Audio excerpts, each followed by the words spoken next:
সুনন্দিনীর আড্ডায় আজকে আমাদের সাথে আড্ডা মারতে চলে এসেছেন বিশিষ্ট চক্ষু চিকিৎসক ডক্টর পূর্ণেন্দু বিকাশ সরকার।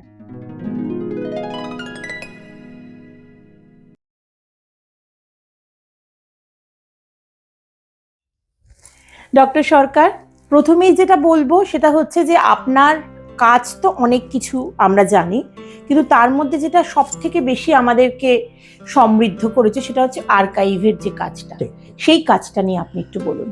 আর্কাইভ হচ্ছে গীতবিতানের আর্কাইভ হচ্ছে রবীন্দ্রনাথের সমস্ত গানের সংকলন। সংকলন বলতে আমি পরপর গানগুলো রাখা হচ্ছে তা নয়, প্রত্যেকটা গানের যাবতীয় তথ্য বলতে গানটা কবে লিখেছেন, কেন লিখেছেন, কোথায় লিখেছেন, কি রাগ, কি সুর, কি তাল, এমনকি তার স্বরলিপিটা কী আছে, এবং এই গানের পেছনে প্রেক্ষাপট, গানটি কেন লিখলেন এবং কবে লিখলেন, গানটা কে কে গেয়েছেন। আমার এই যে সফটওয়্যারটা যেটা করা হয়েছে গীতবিতান আর্কাইভ, বেসিক্যালি একটা সফটওয়্যার। আচ্ছা, ওর মধ্যে একটা গান বহু লোক, ধরুন একটা গান অনেক লোক করেছে, তার মধ্যে আমি বেশি কিছু গান সংযুক্ত করেছি। একটা গানের সঙ্গে হয়তো 4-5জন শিল্পী রয়েছে, তার একটা গানের শিল্পীদের এক একজন গায়কই আলাদা, এক একজনের প্রেজেন্টেশন একরকম, ফলে একটা তুলনা করবো, একটা ভালো লাগে কে কেমন করে গাইছে, তার কি টোন সেটা আমরা বুঝতে পারি। এই যে গীতবিতান আর্কাইভ, এটা শুধুমাত্র, আর এর সুবিধা হচ্ছে গানটা তাৎক্ষণিকভাবে শোনা। আগে যখন আমরা সিডি বা ক্যাসেট ইউজ করতাম, তখন সেই গানগুলো কিন্তু শুনতে হলে আমাকে ওয়েট করতে হতো কখন সেই গানটা আসবে, আমার পছন্দের গানটা তখন শুনবো। কিন্তু গীতবিতান আর্কাইভ সেই ধারণাটাকে পুরোপুরি চেঞ্জ করে দিয়েছে। এটা 2004-5 সালের কথা বলছি। তখন গান শুনবার একমাত্র উপায় ছিল না ইউটিউব, কিছু ছিল না, অ্যাকচুয়ালি ক্যাসেট, সিডি, এই দুটো মাত্র। তখন এই গান শোনা যে ধারণাটা চেঞ্জ হয়ে গেল, সেটা মানুষের মধ্যে প্রচণ্ড একটা উন্মাদনার সৃষ্টি করলো বলতে পারি। কারণ যেভাবে আমরা গান শুনতাম আর এই যে গীতবিতান আর্কাইভ দিয়ে যেভাবে গান শুনতে পাচ্ছি, দুটোর মধ্যে আকাশ পাতাল পার্থক্য। এই যে আর্কাইভটা করা হয়েছে, এতে যে কোনো গান, একটু বললাম আমি, তাৎক্ষণিকভাবে শোনা যায়, এবং গানের যাবতীয় তথ্য, কম্প্যারিজন, তার সঙ্গে রবীন্দ্রনাথের বাড়িগুলো, তার পরিচিতি, তার পাণ্ডুলিপিগুলো, তার স্কেচ, নিজস্ব স্কেচ বা অন্যরা যারা রবীন্দ্রনাথ ছবি তুলেছে সেই ছবি, এমনকি এবার মানে একটা রবীন্দ্রনাথ সময় জানতে হলে যা যা আমরা মাথায় আসে সমস্ত কিছু একটা পেন ড্রাইভের মধ্যে আমরা সংকলন করেছি। পেন ড্রাইভে? আগে ছিল ডিভিডি ছিল, আচ্ছা, এখন ডিভিডি নেই বলে they are getting a pen drive. তার মানে ওই পেন ড্রাইভটা যদি কেউ তার মেশিনে ঢুকিয়ে সে তার পছন্দ মতো শিল্পীর গান শুনতে পারে। আপনি এনেছেন পেন ড্রাইভটা? আচ্ছা, আমি বের করছি কোন জায়গা আছে। আর আপনার কাছে আমি দেখছি তথ্য ভান্ডার গীতবিতান, সেটাও আপনি এনেছেন। একটু যদি ওখান থেকে আমাদের একটু শোনান কি রয়েছে এর মধ্যে। গীতবিতান তথ্য ভান্ডার হচ্ছে গীতবিতান আর্কাইভের প্রিন্টেড ভার্সন। আচ্ছা, তো এটা কেন করা হলো?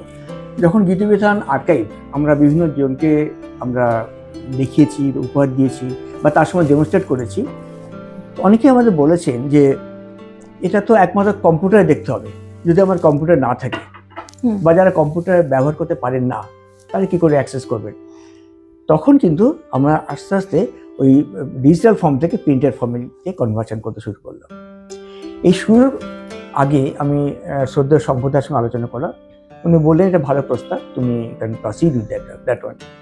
তো এই যে এই বইটা করা হয়েছে, এটা হচ্ছে গীতবিতান তথ্য ভান্ডার। আপনি দেখছেন এর মধ্যে টেবিল ফর্মে গানগুলো রাখা হয়েছে। এর গানের বৈশিষ্ট্য হচ্ছে টেবিল ফর্ম। যে কোনো একটা গান যদি আমরা দেখি, তার প্রাপ্ত যাবতীয় সমস্ত তথ্য এই বইটার মধ্যে রয়েছে। মানে ধরুন আমি এখানে দেখছি, এই ধরুন জাগরণে যায় বিভাবরী, খুব বিখ্যাত গান।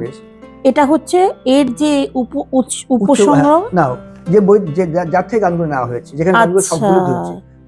তারপরে রচনা, তারপরে হচ্ছে স্বরলিপিকার কিনি স্বরলিপি, আচ্ছা, তার আগে হচ্ছে বিভাগ, প্রেম পর্যায়, চিত্র, তারপরে হচ্ছে কোন রাগে গাওয়া হচ্ছে, তারপরে এই কোন কোম্পানি থেকে প্রকাশিত হচ্ছে। এই গানটা গ্রামোফোন কোম্পানি থেকে প্রকাশিত হয়েছিল, এবং গান সম্বন্ধে সমস্ত তথ্য, যেমন এটা সাবমোচনের গান।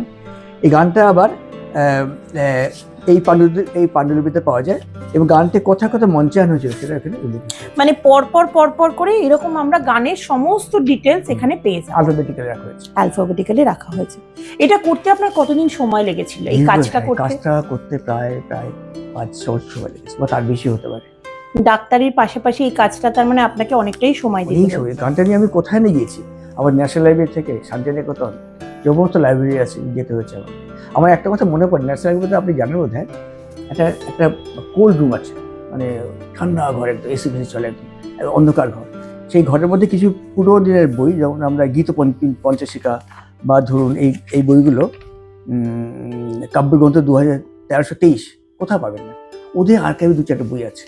তো আমি বিশেষ পারমিশন নিয়ে সেই ঠান্ডা ঘরে গরমকালে সোয়েটার গায়ে দিয়ে কাজগুলো করেছি, এবং এই অসম্ভব কাজ করতে হয়েছে এটা। না, আপনি কি একাই করেছেন এই কাজটা আমি নাকি আপনার সাথে কেউ ছিলেন? আমি কারোর সঙ্গে থাকি, সব কাজ আমার যত লেখা, যত কাজ সমস্ত নিজে হাতে করা। আর আমার মিসেস বর্ণালীকে হেল্প করে ডেফিনেটলি, কিন্তু আমি সত্যি বলতে কাউকে বিশ্বাস করতে পারি না। আমি এখন যে কাজটা করছি, ধরুন আমি রবীন্দ্রনাথ ভাঙা গান নিয়ে একটা কাজ করছি, আচ্ছা, প্রথম থেকে শেষ পর্যন্ত। আমাকে অনেকে বলেছে আমি আপনাকে হেল্প করছি, বিশাল বড় কাজ, আর ভাঙা বিশাল না, এক লাইন ভুল হলে আমার মন খুঁতখুত করবে। শুধু আমি আমার কাজ একাই করি। মানে নিজের কাজ নিজে করতেই ভালোবাসেন, এটা কিন্তু একটা খুব ভালো জিনিস, শুনে ভালো লাগলো। এই বইয়ের আরেকটা জিনিস হচ্ছে ক্রোনোলজি। আমরা পেছন দিকে একটা সিরিজ করেছি, তাতে রবীন্দ্রনাথ কোন বয়সে গানগুলো কটা গান লিখেছেন, যেমন 41 বছর বয়সে এই গানগুলো লিখেছেন, 40 বছর বয়সে এই গানগুলো লিখেছেন। এই গানগুলো লিখেছেন তার ব্যাখ্যা কি, এগুলো সদ্য যখন বাউল বঙ্গভঙ্গ আন্দোলন হচ্ছে তখন এই গানগুলো লেখা হয়েছে। তেমনি যখন বাল্মীকি প্রতিভা লেখা হয়েছে, কালমিরিয়া লেখা হয়েছে, এক নজরে এসে যাবে কবে লেখা হয়েছে তা কি এসেছে। বাহ, আমাদের যে এত রবীন্দ্র নৃত্যনাট্যগুলো যেগুলো নিয়ে আমরা এত চর্চা করি, ওগুলোকে নিয়ে ওই জন্য ব্যবহার করছেন, সেটা আমার প্রাপ্তি। এটা একটা বিশাল বড় পাওয়া। আনন্দ পুরস্কারটাও কি এই সূত্র ধরেই এসেছে? এই বইটা এগেস্টে আনন্দ পুরস্কার পেয়েছে। আচ্ছা, তো সেই অভিজ্ঞতাটা একটু যদি শেয়ার করেন। আনন্দ পুরস্কার অভিজ্ঞতা খুব মজার। প্রথমত আমি ভাবতেই পারি না যে আমি আমার কাজে কোনো পুরস্কার হবে বা কেউ স্বীকৃতি দেবে। আর মনের মধ্যে ক্ষোভ ছিল, বলতাম যে এত বড় কাজটা করলাম, কেউ গভর্নমেন্টে বা কারোর থেকে কোনো স্বীকৃতি আসছে না। যাক, ঠিক আছে, মানে আমাদের রবীন্দ্রনাথ আছে। একদিন ভোর রাত্রিবেলায় আমার বন্ধু, আপনি জেনে বোধ হয়, আমাদের ডাক্তার বন্ধু একজন, তিনি বললেন তো আনন্দ পুরস্কার পাচ্ছিস তুই। তখন প্রায় ভোর 5টা বাজতে হবে। আমি তো বিশ্বাস করতে পারছি, চাচামেচি করলাম, তাকে বকাবকি করলাম। একটু পর পেপার যখন সত্যি তলায় আমার নাম রয়েছে, আমি তখন সিলেকশন হলো। তখন তো আগে না আনন্দ পুরস্কার, এখন তো একই দিনে প্রকাশ করে, তখন ওগুলো আগে থেকে পেপারে আসতো। 1 বৈশাখে পেপার আসতো, আর 25 বৈশাখে আশেপাশে দিতে পারতো, পরে দিত না। ওইটা অভিজ্ঞতা। তারপরে যখন সত্যি বিশ্বাস করলাম যে আনন্দ পুরস্কার পাবো, আমাকে বলা হলো আনন্দ থেকে যে আপনি পাচ্ছেন, অমুক দিনে পাবেন, কিন্তু কাউকে বলবেন না, কাউকে বলা যাবে না। কিন্তু একটা ড্রেস দরকার, তো আমার তো কোনো ভালো একটা ড্রেস দরকার। সেই তখন ড্রেসের জায়গায় গেলাম, পড়লাম। তারপরে ওই দিনে ওরা গাড়ি পাঠালো, আমি গেলাম, যথেষ্ট যত্ন ইত্যাদি করে আমাকে আমন্ত্রণ ইয়ে করলো। যা যা পুরস্কার, যেটা একটা অন্যরকম অভিজ্ঞতা, একটা ভালো, এখন সারা জীবনের এটা একটা অভিজ্ঞতা। বিরাট একটা মেমেন্টো দিয়েছে আনন্দ পুরস্কার, বিশাল বড় একটা, made of gold and silver, অত্যন্ত এক্সপেন্সিভ। আর বহু ছবি টবি আছে দিয়েছে। বইও তো নিশ্চয়ই পেয়েছেন ওর সাথে? না, বই কিছু দেয়, বই ঠই কিছু। ওরা একটা মেমেন্টো দিয়েছে, খুব বড়, আমার ওদের আঁকার ছবি দিয়েছে আমার জন্য, আর অনেক এটা সেটা দিয়েছে টুকটাক কিছু। আচ্ছা, এই যে সল্ট লেক আই ফাউন্ডেশন, যেটা আপনি যার সাথে যুক্ত, এটা আপনারই তৈরি করা? তো আমার নিজস্ব? আমি 1995 এটা শুরু করেছি। 1995। আচ্ছা, আপনার বড় হয়ে ওঠা কোথায়? আমি হচ্ছে উত্তর 24 পরগনার গোবরডাঙ্গার বাসিন্দা। গোবরডাঙ্গা, ওখানে জন্ম, ওখানে ছেলেবেলা সব কেটেছে। আচ্ছা, তারপরে এই মানে কলকাতায় কি পড়ার সূত্র ধরে আসা? আমি ওখান থেকে কলকাতায় যখন মেডিকেল এক্সাম দিলাম, চান্স পেলাম, তারপরে আমি কলকাতায় এসে হোস্টেলে থাকলাম। আমি মেডিকেল কলেজে চান্স পেয়েছি। আমরা প্রথম জয়েন্ট এন্ট্রান্সের ক্যান্ডিডেট, প্রথম। আচ্ছা, এবং আমি প্রায় 41 র্যাঙ্ক করেছিলাম। আমি জয়েন্ট এন্ট্রান্সে মেডিকেল, ইঞ্জিনিয়ারিং সব চান্স পেয়েছিলাম, এমনকি আমি এটা ভর্তি হয়েছিলাম নন্দপুরে কেমিস্ট্রিতে ভর্তি হয়েছিলাম, কিন্তু বাবা বললেন না। তখন কিন্তু এক ছিল মানে যারা ইঞ্জিনিয়ারিং পড়ছে লাইফটা খুব খারাপ ছিল। 1972 ইঞ্জিনিয়ারদের কোনো রকম ফিউচার ছিল না। আচ্ছা, বাবা বলে তুই মেডিকেলে চলে যা। বেসিক্যালি আমি মনে করি আমি কিন্তু মেডিকেলের লোক নই, আমি ফিজিক্স, আমার ফিজিক্স। কেন বলছি, আমি যখন ক্লাস 9 পড়ি তখন আমি একটা জিনিস আবিষ্কার করে একটা তৈরি করেছিলাম, সেটা হচ্ছে এয়ার ডিরেকশন ইন্ডিকেটর মেশিন। মানে কি, আমি ঘরের মধ্যে বসে আছি, দরজা জানলা বন্ধ, বাইরে ঝড় উঠছে, হাওয়াটা কোন দিক থেকে যাচ্ছে, ডান দিক না বাঁ দিক, উত্তর না পূর্ব। তো এটা আমি করলাম 1969 ক্লাস 9 পড়ি, গ্রামের ছেলে। কি দিয়ে করলাম, পাতকাঠি ছিল, পাতকাঠি, জুতোর বাক্স ইত্যাদি দিয়ে। তারপরে বোম্বে বিজ্ঞান পরিষদ একটা এক্সিবিশনে ইনভাইট করলো, আমি তো জয়েন করলাম একটা আমার বন্ধু দাদা নিয়ে গেল, একটা বিরাট একটা হলে হয়েছে, ওদের একটা বড় রুম আছে, সেখানে আমারটা ডেমনস্ট্রেশন হলো। আর কলকাতার বড় বড় কলেজের ছেলেরা এলো, আমার তো ছোটো জিনিসের জুতো নোংরা জিনিস, তাদের সেন্ট জেভিয়ার্স থেকে নানা জায়গা থেকে এসে তারা হাইফাই যন্ত্রপাতি দিয়ে চারদিক সাজিয়ে বসেছে, আমার কাছে কেউ আসছে না দেখতে। সত্যেন বসু এলেন দেখতে, উনি উদ্বোধন করেছেন, ঘুরে এসে আমারটা অনেকক্ষণ থাকলেন, আমারটা কিছু বললেন, শুধু থাকলেন। থেকে গিয়ে স্টেজে গিয়ে আমার অ্যানাউন্স, আমি ফার্স্ট প্রাইজ পেলাম। বাবা, উনি বললেন এটা আমাকে, উনি লিখে দিলেন, আমার সার্টিফিকেট দিলেন, বই দিলেন, মেডেল দিলেন। উনি বললেন ডক্টর সরকার, তখন ছিলেন পূর্ণেন্দু সরকার যে কাজটা করেছে সেটা সো ইনোভেটিভ, এছাড়া এখানে আর কেউ এত ইনোভেশন দেখাতে পারেনি। ভাবা যায় সত্যেন বসুর কাছ থেকে পুরস্কার পাওয়া এবং তার হাত থেকে আশীর্বাদ নিয়ে আসা, এটা তো মানে আপনাকে সমৃদ্ধ করবে। ওই যে পেলাম না, ওই একটা টার্ন বলতে পারি। তখন আমাদের ক্লাব ছিল, জানেন তো, এই সময় সারা পশ্চিমবঙ্গে একটা বিজ্ঞান ক্লাবের একটা চল ছিল, আমি জানি না বোধহয়, হয়তো জানেন, প্রচুর বিজ্ঞান ক্লাব তৈরি হয়েছিল। আচ্ছা, সেখানে আমাদের মতো ছোটো ছেলেরা ইনোভেটিভ কাজ করতো নিজের মনের মতো। তখন তো মোবাইল টোবাইল ছিল না, লোকে ওইদিকে ছেলেদের একটা নজর ছিল, কেউ এটা সেটা করলো, সেগুলো ডেমনস্ট্রেট হচ্ছে, নানা জায়গায় প্রচুর প্রদর্শনী হতো। আমি একটা জিনিস করেছিলাম, সেটা হচ্ছে যে টি ভেন্ডিং মেশিন। কি আছে, ছোটার বাক্স, ওই নারকেল তেলের, সর্ষের তেলের টিন মতো আছে, ওরকম বাক্স, বড় বাক্স, তার মধ্যে এটা সেটা বসালাম, একটা স্পেস আছে, আমি 10 পয়সা ফেলে দিয়ে ঘট করে একটা কাপ চা বেরিয়ে এলো, একটা বিস্কুট বেরিয়ে এলো। তখন 1972-তে দিল্লিতে গিয়ে নিয়ে গেলাম, ইন্দিরা গান্ধী দেখলেন, ফার্স্ট প্রাইজ মেডেল। এইসব ইনোভেটিভ কাজগুলো তখন হতো। তখন তো আপনি ডাক্তারি পড়ছেন না, তখন তো আপনি স্টুডেন্ট, এমনি নর্মাল স্টুডেন্ট। হ্যাঁ, স্টুডেন্ট। ডাক্তারিতে ভর্তি হলাম 72-তে মেডিকেলে ভর্তি হলাম। 1 বছর ছিল আমাদের মৌলানা আজাদ কলেজে প্রি মেডিকেল, তারপরে মেডিকেলে চলে গেলাম। আচ্ছা, আমাদের। আর আপনার যে ধরুন কাজের সূত্র ধরে তো বিভিন্ন মানুষের সংস্পর্শে এসেছেন, তার মধ্যে ধরুন অনেক কবি, সাহিত্যিক, গায়ক, গায়িকা, তো তাদের মধ্যে কার প্রভাব আপনি মনে করেন যে যেটা আপনাকে এখনো অবধি খুব সমৃদ্ধ করেছে? শঙ্কর ঘোষ।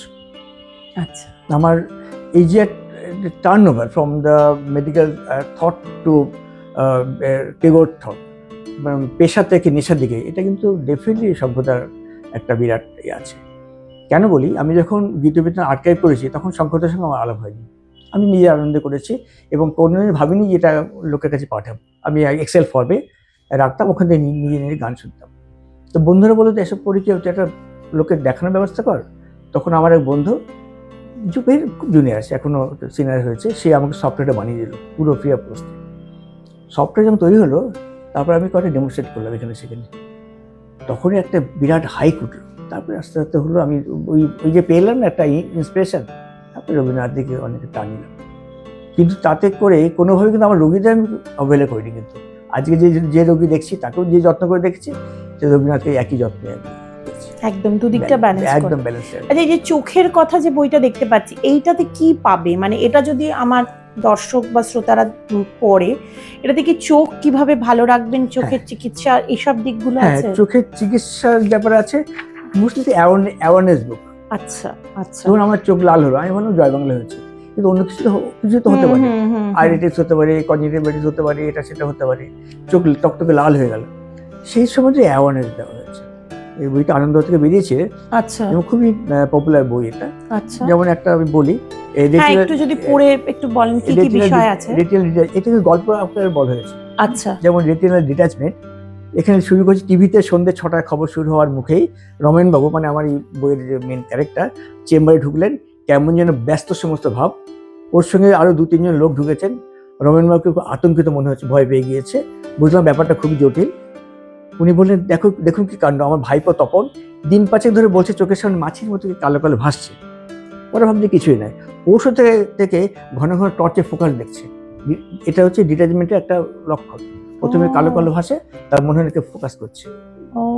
কারণ কি, প্রথমে তো ফ্লোটাস হয় কাল, তারপর যখন চোখের টান পড়ে তখন দেখেন আমরা এমনি করে অনেক বাচ্চারা চোখের আলো দেখে, ওইটা টান পড়ছে, আমাদের রেটিনা টান পড়ছে, কি করে আস্তে আস্তে আস্তে দেখো সেটা পুরোটা ইয়ে করেছেন। আর কি কি বিষয় রয়েছে এখানে আমরা বসেছি, ল্যাসিক দেখেছি, আমরা গ্লোকোমা নিয়ে কথা বলেছি, আমরা রেটিনা নিয়ে কথা বলেছি, আমরা চোখের কন্ট্যাক্ট লেন্স নিয়ে বলেছি, তারপর এখানে আমরা অ্যানাটমি অফ দ্য আই কিছু আলোচনা করেছি। আচ্ছা, এই যে কন্টাক্ট লেন্সের কথাটা বললেন, কন্টাক্ট লেন্স জিনিসটা আজকাল আমরা সবাই বা অনেকেই ব্যবহার করে জানি, কিন্তু এই যে কন্টাক্ট লেন্স, এইটা ধরুন একটি ছোট বাচ্চা যে ধরুন খুব ছোট থেকেই তার চোখে খুব হাই পাওয়ার, কিন্তু সে বাচ্চাটি খুব দুরন্ত, কিন্তু তার ফ্যামিলি থেকে তাকে চেয়েও কন্টাক্ট লেন্স দিতে পারছে না।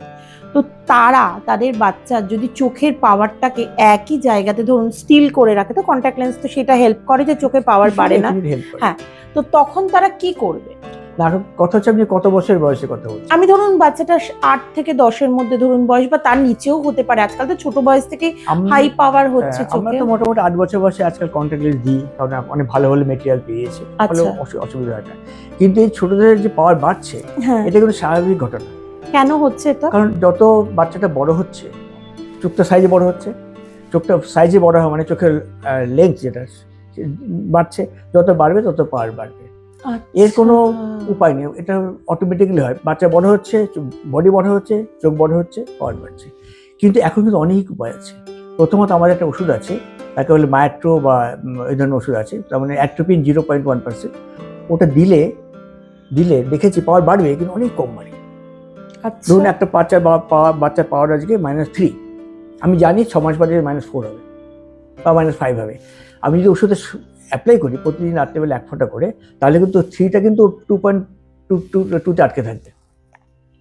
আর একটা হচ্ছে, যখন বাচ্চা বড় হচ্ছে, ধরুন বড় হতে 18 বছর হলো, 19 বছর হলো, তখন ল্যাসিক সার্জারি করলে আর পাওয়ার জীবনে আসবে না। সেটা কি সবাই ল্যাসিক করতে পারে? মানে না, বয়স হচ্ছে মোটা 20 থেকে 40-এর মধ্যে। না, মানে চোখের কন্ডিশন কিরকম থাকতে হবে? যেমন কোনো যদি এই যে রেটিনার ধরুন সমস্যা থাকলো তাদের, before you do the LASIK আমরা দেখে নিই রেটিনা কেমন আছে, চোখের ভেতরে কোনো রক্ত বা হ্যামারেজ কিছু আছে কিনা, তারপর কর্নিয়ার থিকনেস কেমন আছে, কত মোটা, কত একটু চার অ্যাবলেশন করা হয়, এইভাবে আমি সিদ্ধান্ত পুরোপুরি কম্পিউটার করে। আপনি নিজে ল্যাসিক করেন? ল্যাসিক আমি নিজে করি না, কারণ ভেরি এক্সপেন্সিভ মেশিন।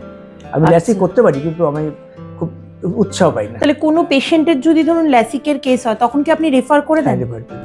কলকাতা বড় বড় সেন্টারে ধরুন দিশা, সুশ্রুত, ওদের লেটেস্ট জেনারেশন ল্যাসিক মেশিন আছে। আচ্ছা, তার মানে ধরুন যদি কেউ এরকম সমস্যা নিয়ে যায়, তাহলে আপনি তাদেরকে রেফার করে দিচ্ছেন। আচ্ছা, মূলত আপনি কি মনে করেন কবে থেকে চোখের চেক আপটা করা উচিত নিয়মিত? মানে যেটা এখন কথা হচ্ছে, আমরা আগে বলতাম 4 বছরে, এখন সেটা 3 বছরে করে দিয়েছি। তার আগে first check up should be done as early as possible. আচ্ছা, বহু মানুষ এখন সতর্ক হয়েছে। আমি দেখি চেম্বারে অনেক আগে চলে আসে, বাচ্চা কি হয়েছে, কিছু হয়নি, জাস্ট রুটিন চেক আপ। তার থেকে হয় কি, অনেক বাচ্চা ভালো দেখছে, কিন্তু যদি এক চোখ বন্ধ করি সে কম দেখছে, মানে এক চোখে ভালো দেখছে, এক চোখে কম দেখছে, তাকে বলে পার্শিয়াল অ্যাম্বলিওপিয়া। অ্যাম্বলিওপিয়া মানে বাচ্চা জন্মেছে চোখে উইক দুর্বল চোখ দিয়ে, তার চিকিৎসা আছে। আমরা বিভিন্ন ধরনের থেরাপি দিই, প্যাচিং করতে বলি, ওষুধ দিই, আস্তে আস্তে ঠিক হয়ে যায়। প্রোভাইডেড বাচ্চা আমার কাছে 4 থেকে 5 বছরের মধ্যে আসছে, কিন্তু যে যদি 10 বছর পরে আসে তখন আর কিছু করার, তখন তো সে অলরেডি তার বয়সটা বেড়ে গেছে। আচ্ছা, যদি ধরুন কারো বংশগত সমস্যা থাকে, তখন সে কি করবে? বংশগত মানে ধরুন তাদের হাই পাওয়ারটা তাদের ফ্যামিলিগত, মানে ধরুন তার ঠাকুরদার ছিল, তার বাবার রয়েছে, সেই থেকে বাচ্চাটা পেয়েছে, তখন ক্ষেত্রে সেইটা কিরকম হবে? না, একই ব্যাপার। আমরা দেখেছি যদি বাবা মা দুজনে মাইনাস পাওয়ার থাকে 50% ক্ষেত্রে ছেলে মেয়ের একটা মাইনাস পাওয়ার হতে পারে। যদি বাবা বা মার কারো একজনও থাকে তার 25% হবে। কিন্তু আচ্ছা। এটা কিন্তু কোনো ফিক্সড ফ্যাক্টর, স্বতঃসিদ্ধ নয়। যদি হয় তখন আমরা আমাদের যে প্রোটোকল অনুসারে ট্রিটমেন্ট করব। আমরা চশমা দেবো, আমরা প্যাচিং করব, আমরা ওই ওষুধ দেবো। কিছুটা অনেকটা আজকাল অনেক অ্যাডভান্স হয়েছে। তো চোখ নিয়ে তো আপনি বললেন মানুষের এই সতর্কতাগুলো মেনটেন করা উচিত। আর সাধারণভাবে দেখুন এখনকার বাচ্চারা প্রচন্ড পরিমাণে টেকনোলজির সারা দিন মোবাইল ল্যাপটপ এগুলোতেই থাকে। তো এই ক্ষেত্রে বাবা মারা কি করতে পারে যাতে তাদের চোখটাও বাঁচবে কিন্তু বাচ্চাকে এর থেকে সাবধান রাখতে পারবে? বাবা মার করার কিছুই নেই, বাচ্চাকে সব কথা শুনে। আমি বলি 2-3টে কথা। মোবাইল করবে, কিন্তু প্রথমত চোখ থেকে দূরে রাখবে, কখনই কাছে রাখবে, দূরে রাখবে। মোবাইল থেকে যে রে বেরোয়, ব্লু রে বেরোয়, সেইগুলো কিন্তু চোখের পক্ষে অত্যন্ত ক্ষতিকর করে। ব্লু রে কিন্তু আমাদের পক্ষে ভালো, মানে আমাদের বয়স্ক লোকেদের ভালো। আমরা যে দিনের বেলা রোদ্রে ঘুরি, বাইরে ঘুরি, আমাদের চোখে ব্লু রেটা এফেক্ট করে। তার জন্য আমরা সতেজ থাকি, আমার ব্রেন সতর্ক থাকে। হ্যাঁ, বাচ্চাদের ক্ষেত্রে ভালো, কিন্তু বাচ্চাদের ক্ষেত্রে ব্লু রেটা পাওয়ার যেমন ইনক্রিজ করতে সাহায্য করে, তেমনি অ্যাটেনশন নষ্ট করে এবং চোখের ডেভেলপমেন্টে হ্যাম্পার করে। আচ্ছা। আর একটা কথা দেখেছি, আপনি জানেন বোধহয়, বাচ্চারা রাত্রিবেলা মোবাইল দেখাটা বন্ধ করা উচিত।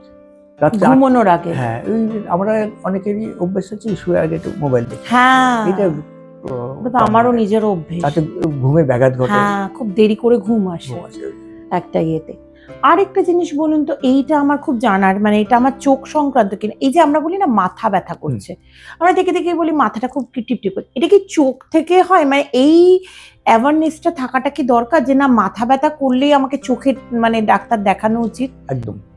কারণ আমি যদি চোখে ভালো দেখি, আমি সব দেখতে পাচ্ছি, টিভি দেখছি, বই পড়ছি, তাহলে কিন্তু পাওয়ার থাকতে পারে, যাকে বলি সিলিন্ড্রিক্যাল পাওয়ার। যদি সিলিন্ড্রিক্যাল পাওয়ার থাকে এবং সেটা না পড়ি, তাহলে ডেফিনেটলি তার মাথা ব্যথা করবে। আচ্ছা। দেখবেন অনেক বাচ্চা কোনো পাওয়ার নেই, চোখ ভালো আছে, কিন্তু ডাক্তারবাবু পাওয়ার দিয়েছে। পাওয়ার দিয়েছে কারণ সে দেখতে পেলেও তো সিলিন্ড্রিক্যাল পাওয়ার আছে। যদি আমার সিলিন্ড্রিক্যাল পাওয়ার থেকে 1 বা 2 থাকে, আমি সব দেখতে পাবো, কিন্তু ওইটুকু ইউজ না করলে মাথা ব্যথা করবে। এই একটা মাথা ব্যথা কারণ। 2 নম্বর হচ্ছে unethical use of the mobile. Mobile যেটুকু দেখার কথা, যেভাবে দেখার কথা দেখে না। আপনি বোধহয় জানেন এই নিয়মটা 20-20-20 ফর্মুলা। তার মানে আমরা যখন কোনো একটা ডিজিটাল কাজ করি, মোবাইল দেখি বা ল্যাপটপ করি, 20 মিনিট বাদে আমাদের অবশ্যই চোখ সরিয়ে নিতে হবে, দূরে থেকে তাকিয়ে 20 বার ব্লিঙ্ক করতে হবে করে, আর একটা আই ড্রপ দিতে হবে, তবেই চোখটা ভালো থাকবে। আচ্ছা। আর যারা ধরুন ল্যাপটপে সারাদিন কাজ করছে, মানে ধরুন যারা তথ্য প্রযুক্তি সংস্থায় করছে, তারা কি করে চোখটাকে ভালো রাখবে? মাঝে মাঝে উঠে যাবে, উঠে গিয়ে ঘুরে এলো, চা খেলে চলে এলো। আর একটা কাজ করি আমরা, সেটা বলি, সেটা যেগুলো করতে পারে, হাতটা গরম করে, এই যে পামটা গরম হচ্ছে, তাই দিয়ে চোখটা আস্তে ম্যাসাজ করা, আই বলটাকে একেবারে পামিং করলে চোখের স্ট্রেন অনেক কমে যায়। যে লোকটি সারাদিন কম্পিউটারে বসে আছে, তিনি যদি মানে 8 ঘন্টা বাদে একবার পামিং করেন, একটু করে, চোখ অনেক ভালো থাকবে, স্ট্রেন কমে যাবে। আচ্ছা, তার মানে চোখটাও ভালো থাকবে তখন? চোখ ভালো থাকবে, কাজের অ্যাটেনশন থাকবে। অনেকে বলে না রাত্রিবেলা বাড়ি এসে আর কাজ করতে ইচ্ছে করছে না, সারাদিন অফিসে কাজ করছে, বাড়ি এসে মন ভালো লাগে, এমনকি তার টিভিও দেখতে ইচ্ছে করে। That is dryness of the I এবং টায়ার্ডনেস অফ দ্য আই। একটু পামিং করলে, ওই 20-20 ফর্মুলা ফলো করলে কিচ্ছু হয় না। আচ্ছা, মানে চোখটাকে এইভাবে করতে পারা যায়। মানে ধরুন যারা এরকম সারাদিন ধরে কাজ করছে, তারা যদি এইগুলো মেনটেন করে, তাহলে তারা অনেক ভালো থাকবে, সতেজ থাকবে। নতুন কি কাজ করছেন? নতুন কাজের মধ্যে আপনি বোধহয় এই কাজটা দেখেছি, বলেছেন মানে একটা রবীন্দ্র গানের অন্তরালে। আচ্ছা, এটা একটা বই করেছি। এই ধরনের বই কিন্তু আমি আমাদের বাংলা প্রকাশনা জগৎ নেই। বইটা বিশেষত্ব হচ্ছে এখানে আমার 205টা রবীন্দ্রনাথের গান আছে। আচ্ছা, এবং প্রত্যেকটা গানে ব্যাখ্যা আছে, ব্যাকগ্রাউন্ড আছে। আচ্ছা, ধরুন একটা গান আমি একটু এক্সাম্পল দেখাই আপনাকে। তো ওই ভুবনমন মোহিনী, এই গানটা রবীন্দ্রনাথ লিখেছেন, কবে লিখেছেন তার সমস্ত তথ্য আছে। গানটা যখন পড়া হয়ে গেল, গানের পেছনে কিউআর কোড আছে, দেখতে পাচ্ছেন? আচ্ছা, কিউআর কোড। এই কিউআর কোডের উপরে আমি মোবাইলটা স্ক্যান করি, সঙ্গে সঙ্গে গানটা বেরিয়ে। ও, মানে বই থেকে সরাসরি গান শুনতে পাচ্ছে। আচ্ছা, বাহ, এটা একটা নতুন ইনোভেটিভ কাজ, এটা ডেফিনেটলি। এবং এই যে প্রত্যেকটাতে এরকম কিউআর কোড আছে, এই কাজটা তো মানে খুব অন্যরকম কাজ। এবং ফলে এই জিনিসটা, এই আর্টিকেলটা খুব পপুলার, লোকে খুব পছন্দ করে, খুব এনজয় করে থাকে। এই তথ্য ভান্ডার বইটা ভারী বই, একাডেমিক বই, আমাকে ঘরে বসে রাখতে হয়, খুব যত্ন করে পড়তে হয়। এটা গাড়িতে যাচ্ছি, হঠাৎ একটা গান শুনতে ইচ্ছে করলো, শুনে এলাম। এইটা তাই তো, এটা খুব মানে ওই এটা দিয়ে স্ক্যানারটা দিয়ে গানটা শুনে নিতে পারবে। আর একটা কাজ আমি বলি, এটা হয়তো আপনার এটা এটা হচ্ছে স্মার্ট কার্ড, স্মার্ট অ্যালবাম। ধরুন এই যে একটা একদম আমাদের ডেবিট কার্ডের মধ্যে দেখতে, একটা ক্রেডিট কার্ড দেখতে, এখানে টাইটেল রয়েছে, পেছনে একটা কিউআর কোড রয়েছে। আচ্ছা, আমি যদি কিউআর কোডের উপর গান মোবাইলটা স্ক্যান করি, এই সমস্ত গান আমি শুনতে পাবো সমস্যা। কোনো কোনো অ্যাড থাকবে না, কোনো ডিস্টার্বেন্স নেই, পরপর গান শুনতে পাবো। এবং গানগুলো পছন্দ মানে আমি আমার পছন্দের গান। কিরকম এগুলোর মানে চার্জেস কিরকম আছে? না, এগুলো চার্জ না, এগুলো তো আমি করছি এখন বিভিন্ন দোকানে। এগুলো রিসেন্টলি আমি গত বছর করেছি, এটা নিয়ে বহু জায়গায়। না, এই যে কিউআর কোড দিয়ে ধরুন যে ঢুকবে, তাকে কি কোনো পেমেন্ট করতে? না, ও কোনো কিছু পেমেন্ট নেই। এবং একবার ঢুকলে এই কার্ডটা পুরোপুরি মোবাইলে সেভ হয়ে যাচ্ছে, 2 সেকেন্ড টাইম লাগবে না। আচ্ছা, ধরুন 4টে অ্যালবাম আছে, একটা হচ্ছে গানের অ্যালবাম, দুটো মানে গানের সম্পূর্ণ বিনামূল্যে গান। কেউ গান শুনতে চাইলে তো এই কার্ডগুলো পাবে কোথায়?